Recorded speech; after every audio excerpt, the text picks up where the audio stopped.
അതിരപ്പള്ളിയിലെ മഞ്ഞക്കൊമ്പന് തുമ്പിക്കൈയിൽ മുറിവ്. പാലപ്പള്ളി വനമേഖലയിലാണ് കഴിഞ്ഞ ദിവസം ആനയെ കണ്ടെത്തിയത്. പ്രളയകാലത്ത് ചാലക്കുടി പുഴയിൽ മണിക്കൂറുകളോളം മലവെള്ളപ്പാച്ചിലിൽ പെട്ടുപോയ ആനയാണിത്. ആനയുടെ ദൃശ്യങ്ങളാണ് നമ്മൾ കാണുന്നത്. MS ലിഷോയ് വിവരങ്ങളുമായി ചേരുന്നുണ്ട്. ലിഷോയ്, ഈ പരിക്ക് എങ്ങനെയാണ്? അത് സാരമുള്ള പരിക്കാണോ തുമ്പിക്കൈയിൽ ഉണ്ടായിരിക്കുന്നത്? പരിക്കിനെ കുറിച്ച് വിശദമായി പരിശോധിച്ചു വരികയാണ്. വനംവകുപ്പ് ഉദ്യോഗസ്ഥർക്ക് ഇതിന് വിവരം ലഭിച്ചതിനെ തുടർന്ന് അവർ പ്രാഥമികമായ ഈ വിലയിരുത്തലുകൾ നടത്തുകയാണ്.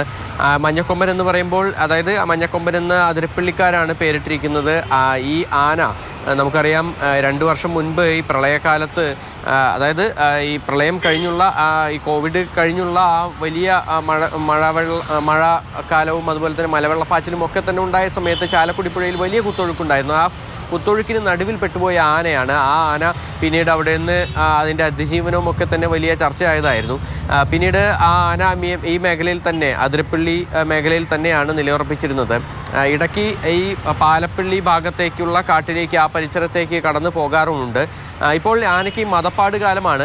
അതുകൊണ്ട് തന്നെ ഈ അതിരപ്പള്ളി ഭാഗത്തു നിന്നും ഇത് ഈ ചൊക്കന, അതുപോലെ തന്നെ ആ ഭാഗത്തു നിന്നും നേരെ ഈ പാലപ്പള്ളി വനമേഖലയിലേക്ക് കടന്നിട്ടുണ്ട്. അപ്പോൾ ആ കടന്ന സമയത്ത് ഏതെങ്കിലും ആനക്കൂട്ടത്തിൻ്റെ ആക്രമണം തന്നെ ഉണ്ടായതാകാം എന്നുള്ളതാണ് ഒരു പ്രാഥമികമായ വിലയിരുത്തൽ. എന്തായാലും തുമ്പിക്കൈയിലെ മുറിവ് അത് കൃത്യമായി പ്രകടമാണ്. ആ മുറിവ് വിലയിരുത്തി വരികയാണ്. കൂടുതൽ പരിശോധനകൾ ആവശ്യമാണ്. മാത്രമല്ല, ഏതെങ്കിലും തരത്തിൽ ചികിത്സ ലഭ്യമാക്കണമെങ്കിൽ അതും വനംവകുപ്പ് നൽകുമെന്നാണ് നിലവിൽ അറിയിച്ചത്.